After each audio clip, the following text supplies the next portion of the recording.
बिना सावन बरसात नहीं होती, बिना सावन बरसात नहीं होती, आप लोगों को पढ़ाए बिना दिल की शुरुआत नहीं होती, दिन की शुरुआत नहीं होती।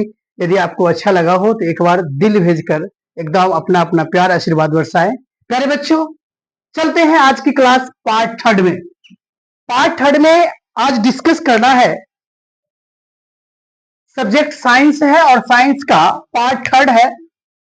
और इससे पार्ट टू में हमने साइंस के मुख्य गुण के बारे में बताया, और आज मैं साइंस की प्रमुख शाखा, इसके बारे में जानना बहुत जरूरी है।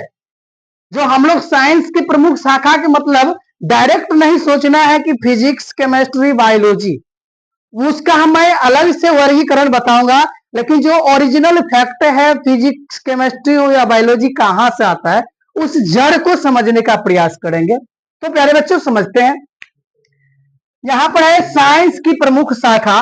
तो साइंस की यहां पर तीन प्रमुख शाखा है, एक, दो और तीन। पहला है नेचुरल साइंस, जिसको हम लोग कहते हैं प्राकृतिक विज्ञान। प्राकृतिक विज्ञान तो कहा कि इसमें भौतिक दुनिया का अध्ययन किया जाता है। किसका? भौतिक दुनिया। तो कहीं न कहीं यहां से भी प्रकृति से जुड़ी हुई बात है। क्योंकि इसलिए आपको पता है कि जब हम आगे फिजिक्स के बारे में पढ़ेंगे तो फिजिक्स में प्रकृति संबंधित घटनाओं का अध्ययन करेंगे, और उसके बाद जब केमिस्ट्री की बात करेंगे तो किसी पदार्थ के गुण, बनावट और संरचनाओं के बारे में अध्ययन करेंगे, और उसके बाद जब बायोलॉजी में जाएंगे तो जीवन से संबंधित अध्ययन करेंगे। तो कहने के तात्पर्य है नेचुरल साइंस। आपसे पूछ सकता है कि बताइए फिजिक्स किसका भाग है? तो नेचुरल साइंस किसका भाग है? तो कभी कभी आप लोग ने देखा होगा कि जब आपने फिजिक्स का परिभाषा पढ़ा होगा तो लिखा रहता है कि फिजिक्स एक प्राकृतिक विज्ञान का भाग है। अर्थात क्या?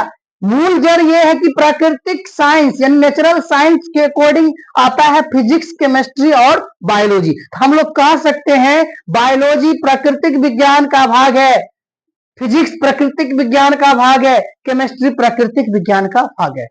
क्योंकि हम लोग को साइंस अकॉर्डिंग चलना है, हमें क्या चाहिए? Physics, chemistry, math, biology. उसके बाद दूसरा जो है आपका औपचारिक विज्ञान। और इसमें औपचारिक में क्या होता है?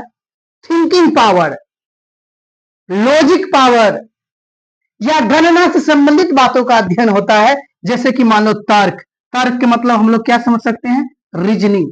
और गणित, गणित का मतलब मैथमेटिकल इत्यादि का अध्ययन करेंगे।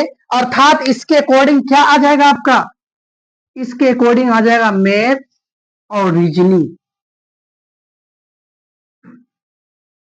रीजनिंग, अब यहां पर रीजनिंग क्या है? लॉजिकल है। जब तक इसमें हम लोग तर्क नहीं लगाएंगे तब तक इस प्रश्न को हम लोग नहीं बना पाएंगे, क्योंकि इसमें पूरा तर्क शक्ति का प्रश्न रहता है। और गणित जो होती गणनाओं का जो विषय है, इसमें विभिन्न प्रकार के संख्याओं से संबंधित विभिन्न प्रकार के प्रश्नों का हम लोग क्या करते हैं? अध्ययन करते हैं। तो ये आपका हो गया औपचारिक यानी फॉर्मल साइंस। लेकिन सबसे यहां पर देखते हैं सोशल साइंस, जिसको हम लोग सामाजिक विज्ञान कहते हैं।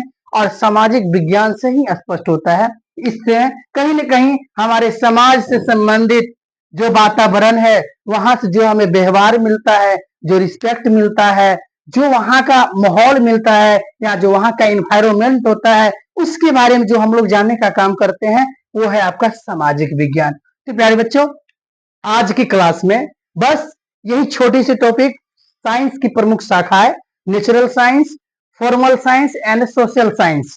तो नेचुरल साइंस मीन्स प्राकृतिक विज्ञान, फॉर्मल साइंस मीन्स औपचारिक विज्ञान, और सोशल साइंस मीन्स सामाजिक विज्ञान। तो आपसे एक प्रश्न कह सकते हैं कि मैथ निम्न में से कौन साइंस है? आपको ऑब्जेक्टिव में पूछ देंगे नेचुरल साइंस है या फॉर्मल साइंस है या सोशल साइंस है। तो आप आराम से बोल सकते हो मैथ जो है फॉर्मल साइंस का भाग है, रीजनिंग फॉर्मल साइंस का भाग है, फिजिक्स नेचुरल साइंस का भाग है, केमिस्ट्री नेचुरल साइंस का भाग है, बायोलॉजी नेचुरल साइंस का भाग है। हमें एक जड़ के बारे में जानना जरूरी है।